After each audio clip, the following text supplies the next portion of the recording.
तर हे पहा, आधी आपण दात कसे घासायचे हे पाहूया.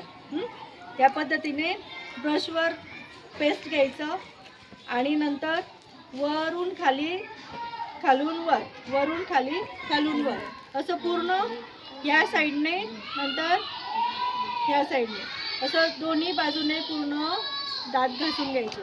त्याच्यानंतर आतून सुद्धा दात घासायचे. आतल्या बाजूने सगळे दाढा, आतले दात, वरच्या साईडने पूर्ण सगळ्या बाजूने दात घासून घ्यायचे. त्याच्यानंतर खालच्या बाजूने पण दाढा, त्याच्यानंतर आतले दात, इकडच्या दाढा, असं सगळ्या बाजूने आतून पण घासायचं आहे. आणि दाढांमध्ये अडकलेले अन्नकण वगैरे ते सुद्धा त्याच्याने निघून जातात, म्हणून वरून खालून व्यवस्थित दात घासले गेले पाहिजे. आलं का लक्षात? या पद्धतीने तुम्हाला आता दात घासायचे आहेत.